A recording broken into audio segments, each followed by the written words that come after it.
आखिर जिसका डर था वही हुआ। भारत ने अपना सबसे अमूल्य रत्न खो दिया। कोरोना की कर्कश आवाज भारत की स्वर कोकिला को लील गई। आज सुर सम्राज्ञी लता मंगेशकर कोरोना से जंग हारकर दुनिया को विदा कह गई। आज उन्होंने मुंबई के ब्रीच कैंडी अस्पताल में आखिरी सांस ली। 92 साल की लता जी की 8 जनवरी को कोरोना रिपोर्ट पॉजिटिव आई थी, जिसके बाद उन्होंने तुरंत हॉस्पिटल में भर्ती कराया गया था। उनकी भर्ती होने की खबर भी 2 दिन के बाद यानी कि 10 जनवरी को सामने आई थी। उन्होंने कोरोना और निमोनिया दोनों से 29 दिन तक एक साथ जंग लड़ी। उन्होंने ब्रीच कैंडी अस्पताल के आईसीयू में रखा गया था। लंबे समय से लता ताई का इलाज कर रहे डॉक्टर प्रतीत समधानी की देखरेख में ही डॉक्टर की टीम उनका इलाज कर रही थी। इलाज के दौरान उनकी हेल्थ में सुधार भी देखने को मिल रहा था। उन्हें लगातार ऑब्जर्वेशन में रखा गया था। करीब 5 दिन पहले उनकी सेहत में सुधार होना भी शुरू हो गया था। ऑक्सीजन निकाल दी गई थी, लेकिन फिर भी उन्हें आईसीयू में ही रखा गया था। स्वर कोकिला, दीदी और ताई जैसे नामों से लोकप्रिय लता जी के निधन से पूरे देश में शोक की लहर है। फैंस उनके ठीक होने की दुआएं कर रहे थे, लेकिन इसी बीच आज बुरी खबर सुनने को मिल गई और इस बुरी खबर से करोड़ों संगीत प्रेमियों का दिल टूट गया। सैकड़ों कालजयी गाने को अपनी आवाज देने वाली लता जी आज अंतर यात्रा पर चली गई। लता जी लगभग 2 साल से घर से नहीं निकली थी, लेकिन वे कभी कभी सोशल मीडिया के जरिए अपने फैंस के लिए संदेश देती थी। बढ़ती उम्र और गिरते सेहत के कारण वे अपने कमरे में ही ज्यादा समय गुजारा करती थी।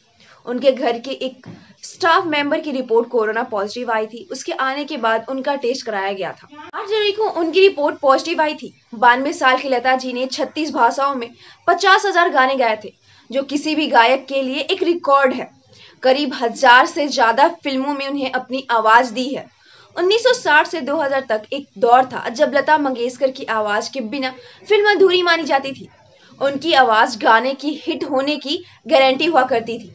सन 2000 के बाद से उन्हें फिल्मों में गाना कम कर दिया और कुछ चुनिंदा फिल्में में ही गाने गाए। उनका आखिरी गाना 2015 में आई फिल्म डुन्नू बाई में था। करीब 80 साल से संगीत की दुनिया में सक्रिय लता मंगेशकर का जन्म 28 दिसंबर 1929 को मध्य प्रदेश के ही इंदौर में हुआ था। 13 साल की छोटी उम्र में 1942 से उन्होंने गाना शुरू कर दिया था। लता जी के पिता पंडित दीनानाथ मंगेशकर संगीत की दुनिया और मराठी रंगमंच के जाने माने पहचाने सितारे थे। उन्होंने ही लता जी को संगीत की शिक्षा दी थी। 5 भाइयों बहनों में सबसे बड़ी लता जी की 3 बहनें आशा भोसले, उषा मंगेशकर, मीना मंगेशकर और भाई हृदयनाथ मंगेशकर हैं। लता मंगेशकर को 2001 में संगीत की दुनिया में उनके योगदान के लिए भारत के सर्वोच्च नागरिक सम्मान से यानी कि भारत रत्न से नवाजा गया था। इसके पहले भी उन्हें कई सम्मान दिए गए हैं, जिसमें पद्म विभूषण, पद्म भूषण और दादा साहेब फाल्के सम्मान भी शामिल है। कम ही लोग जानते हैं कि लता जी गायिका के साथ साथ संगीतकार भी थी और उनका अपना फिल्म प्रोडक्शन भी था, जिसके बैनर तले बनी फिल्म का नाम लेकिन था।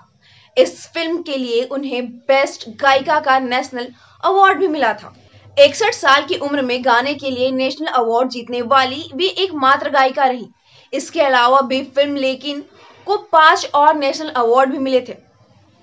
और भी खबरों के लिए आप बने रहिए मीडिया वाले के फेसबुक पेज और यूट्यूब चैनल के साथ। मैं सलोनी सिंह आज के लिए विदा लेती हूँ। धन्यवाद।